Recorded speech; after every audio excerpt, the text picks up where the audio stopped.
Alors, bonjour les beaux élèves. Nous amorçons l'enseignement des participes passés, donc vous aurez la chance de visionner 3 courtes vidéos que nous vous demandons d'écouter le soir avant de vous présenter en classe. Et ces vidéos-là vous serviront à compléter vos notes de cours. Donc, vous utilisez le document qu'on vous aura mis en classe sur les participes passés. Nous ferons tout d'abord un enseignement des participes passés. Vous aurez le lendemain à faire des exercices en classe, des exercices en fait qui vous permettront de vérifier votre compréhension des participes passés et surtout à voir où vous rencontrez des difficultés dans l'accord des participes passés pour qu'on puisse vraiment en classe là, dénouer ces difficultés-là. Alors, on commence avec le participe passé employé sans auxiliaire, qu'on appelle aussi le participe passé employé seul, d'où finalement là, le fameux S du participe passé ici. Là, on utilise, je vais aller chercher le stylet, le crayon ici. Donc, c'est pourquoi qu'on utilise le S ici pour finalement indiquer que c'est un participe passé qui est employé seul, ce qui sans auxiliaire veut dire qu'il n'est pas accompagné de l'auxiliaire être ou de l'auxiliaire avoir. Voilà. Alors, le participe passé, on dit que le participe passé employé sans auxiliaire s'accorde, et ça c'est important, donc en genre et en nombre, avec le nom ou le pronom qu'il complète. Ici, on dit que ça s'apparente à un adjectif. J'ajouterais en fait que employé sans auxiliaire, le participe passé est un adjectif. C'est pas juste qu'il s'apparente à l'adjectif, c'est qu'il est un adjectif.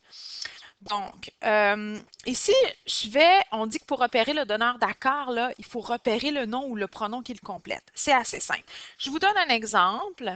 Alors, ici, on va prendre un plus petit traceur. Voilà. Alors, premier exemple que je vous donne. Ici, vous allez prendre en note les, vous excuserez, ma calligraphie n'est pas très belle, les commandes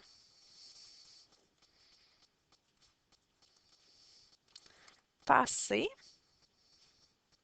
Oh, passées, donc il y a comme un, ici, on enlève ça ici. Donc, les commandes passées après la discuter avec mes S, 18 heures seront rejetées. OK. Ici, j'ai déjà complété les accords, mais imaginons que je me questionne. Alors, ici, ce que je dois vérifier, on me dit de repérer le nom ou le pronom qu'il complète. Ici, seul veut dire sans auxiliaire. Ici, remarquez la présence de l'auxiliaire être. Donc, ici, ce sera pour la deuxième capsule que nous aborderons le participe passé employé avec l'auxiliaire être. Ici, participe passé employé sans auxiliaire. Regardez bien, il n'y a pas de présence d'auxiliaire être ou avoir ici. Donc, on me dit de repérer le nom ou le pronom qu'il complète. Si je vais vérifier ici passé, je vois bien que le nom qu'il complète, c'est bien commande. Commande qui est un nom féminin pluriel. Donc, l'accord ici se fera avec commande féminin pluriel. Euh, je vais vous proposer de les... Donc, ici, on dit que si on doit repérer le nom ou le pronom. Je vous propose un deuxième exemple pour vous assurer que vous comprenez bien. Donc, je marchais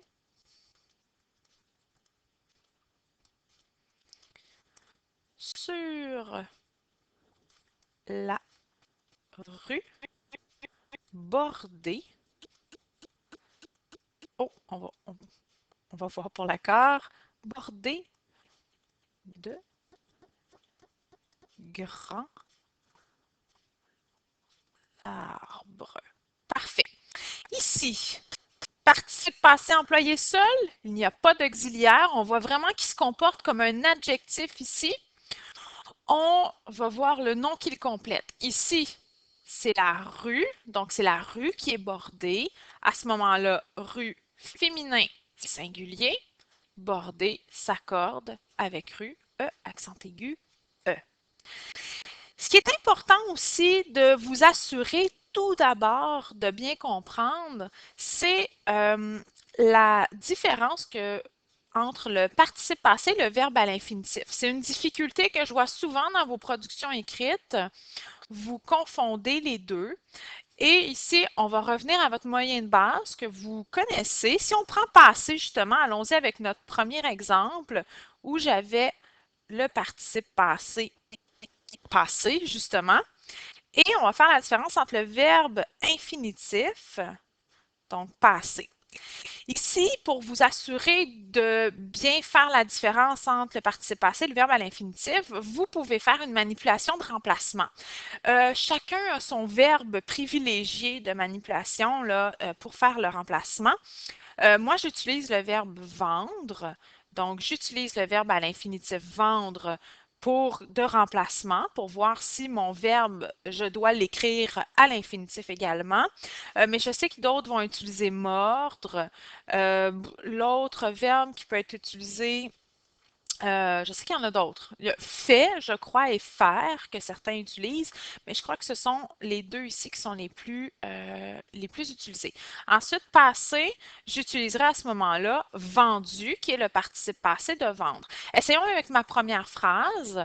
Donc, les commandes, est-ce que je pourrais dire vendre? Les commandes vendre après 18 heures, on voit très bien que ça ne fonctionne pas ce remplacement-là. Donc ici, ce n'est pas mon verbe à l'infinitif que j'inscrirais. Alors que si j'essaie avec mon participe passé vendu, les commandes vendues après 18 heures seront rejetées. On voit très bien ici que le remplacement est possible. Donc, c'est le participe passé qui est à utiliser. Amorcez toujours votre analyse de la phrase par ce remplacement-là. Lorsque vous êtes devant là, un verbe, assurez-vous là, de bien indiquer soit le verbe à l'infinitif ou le participe passé, là, de faire votre choix. Alors, première capsule complétée. La deuxième capsule, c'est sur les participes passés employés avec l'auxiliaire être ou les verbes attributifs.